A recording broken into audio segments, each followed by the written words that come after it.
Sri Kandi Super, pasca rampas 1,2 T dari Tommy, sekarang Sri Mulyani bidik Bambang.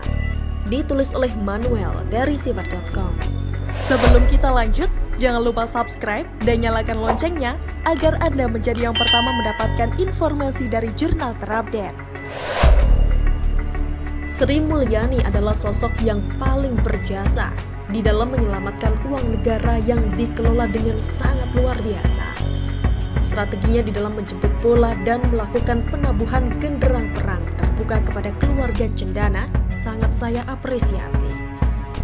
Setelah Sri Mulyani memenangkan gugatan pemblokiran uang 1,2 triliun yang dimiliki oleh Timor yang dikelola oleh Tommy Soeharto, saat ini sering pula ini juga menabuh genderang perang yang lebih keras lagi kepada Bambang Trihatmojo.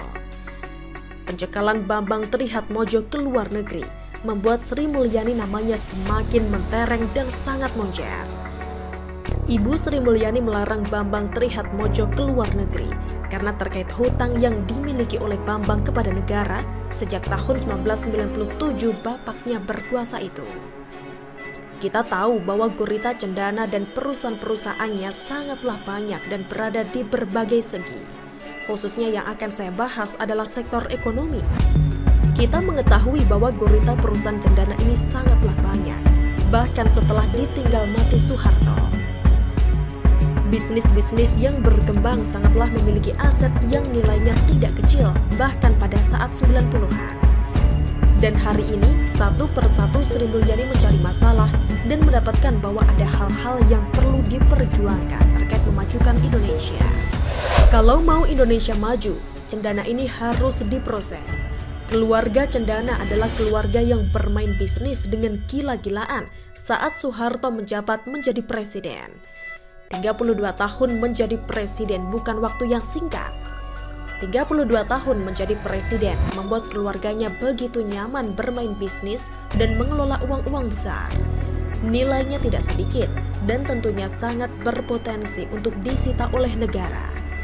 Negara lewat Sri Mulyani yang merupakan Menteri Ekonomi di Indonesia menjadi sosok yang paling penting di dalam memperjuangkan dan mengembalikan uang negara kepada negara.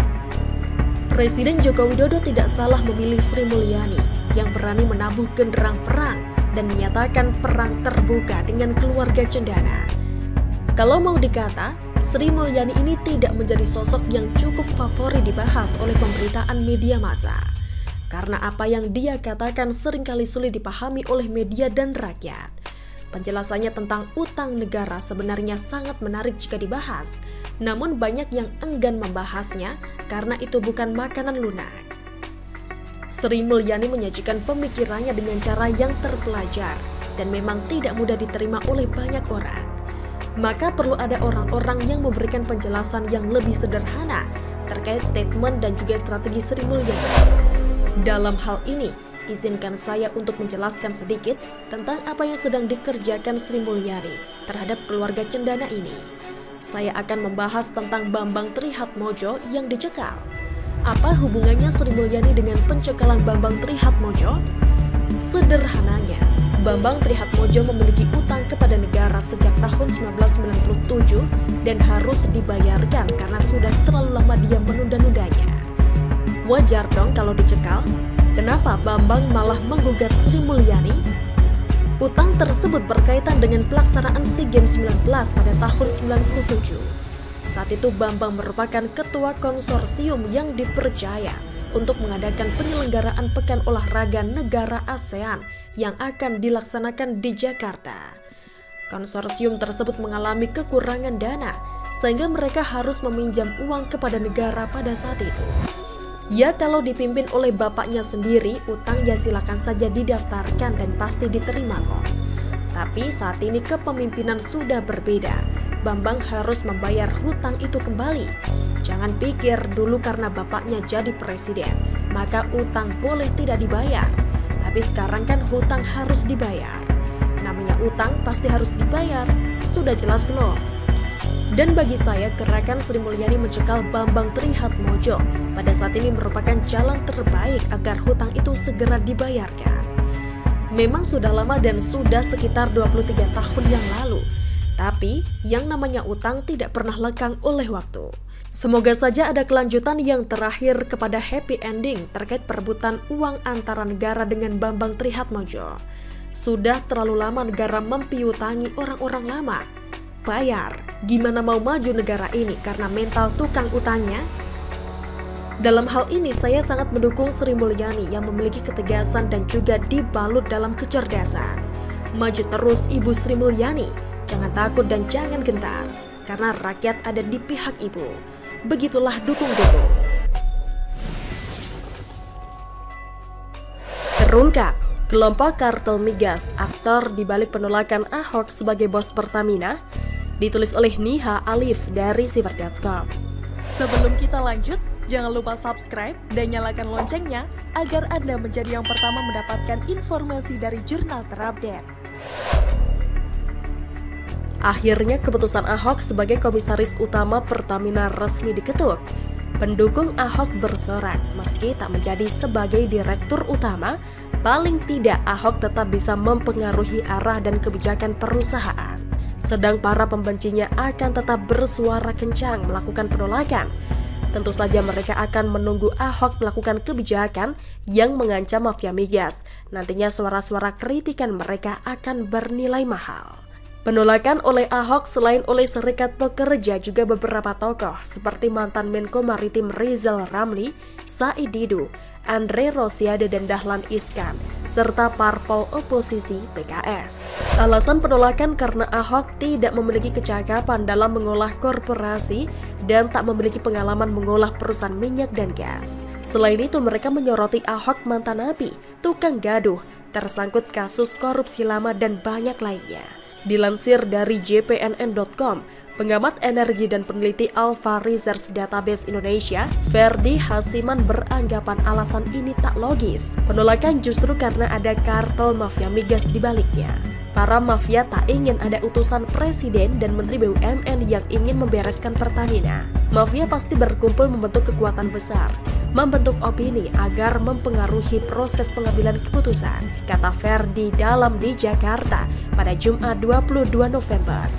Ferdi menduga para pencari jabatan bisa memotong Ahok melalui kelompok kritis seperti Rizal Ramli. Selama ini Direktur Utama Pertamina selalu diisi oleh orang-orang yang memiliki pengalaman di bidang korporasi dan migas, tetapi selalu gagal membawa Pertamina terbang tinggi untuk bersaing dengan perusahaan-perusahaan global seperti Petronas atau PTT Thailand. Sesalnya, Ferdi mengatakan Pertamina haruslah disokong kuat presiden dan menteri. Bos Pertamina haruslah orang yang ditakuti para mafia. Ia mencontohkan bisnis minyak bersama Pertamina adalah bisnis kelas premium. Bisnis elit yang sekian lama sudah membentuk kartel mulai dari internal Pertamina, BUMN, ESDM sampai partai politik. Ferdi berujar, mafia tak ingin Pertamina membangun kilang agar Pertamina terus mengimpor dan raca keuangan negara kemudian defisit. Mereka inilah menjadi patron dari mafia migas yang berbisnis dengan Petral yang bertugas membeli minyak dari pusat perdagangan Singapura, imbuh dia. Selain itu, mereka menikmati untung dari penurunan produksi minyak nasional. Sejak tahun 2010 hingga 2019 misalnya, produksi minyak terus menurun di bawah 800.000 barrel oil per day atau BOPD. Sementara konsumsi BBM atau bensin solar domestik mencapai 1,5 juta BOPD. Itu artinya harus mengimpor 700.000 sampai 800.000 BOPD. Dana untung dari impor migas itu kemudian dibagi-bagi ke rantai jaringan mafia, sehingga banyak sekali elit bisnis dan politik yang mendapat berkah, ungkap dia. Selama Jokowi menjabat presiden, mafia migas tak berani masuk istana. Bahkan Petral sudah dibubarkan tahun 2015 oleh tim reformasi tata kelola migas. Nah, Jokowi sudah tegas mengatakan serius memberantas mafia migas.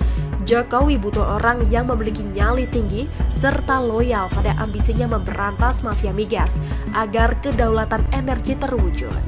Ahok tentu memiliki sejumlah kriteria penting menjadi bos Pertamina, sebut Ferdi. Selain Petral, ada nama Sonangol EP yang terafiliasi dengan Ketua Umum Partai Nasdem Surya Paloh. Jokowi tentu ingin serius memotong mata rantai mafia ini lewat Erick Thohir dan Ahok. Jalan satu-satunya agar Pertamina bisa maju dengan memutus rantai mafia migas dan meminimalisasi impor minyak. Pertamina sudah saatnya berdaulat dan menambah ladang minyak baru untuk kebutuhan negeri.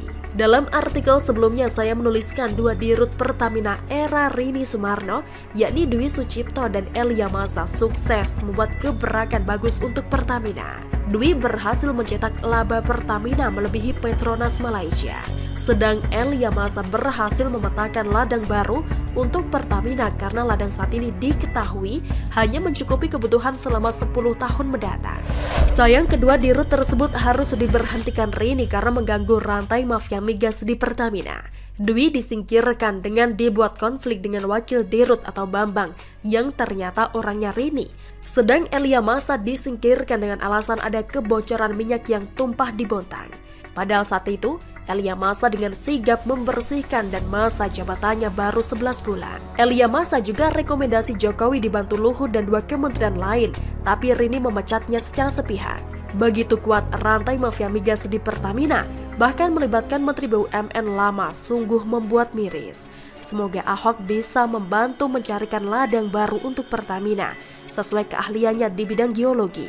Dan semoga Dwi Sucipto atau Elia Masa kembali dilantik menjadi dirut Pertamina karena 2 orang di atas terbukti mampu memutus rantai mafia migas. Begitulah kura-kura. Bagaimana menurut Anda? Silahkan menulis komentar di kolom komentar. Jangan lupa untuk like, subscribe, dan share. Arkana pamit, sampai jumpa.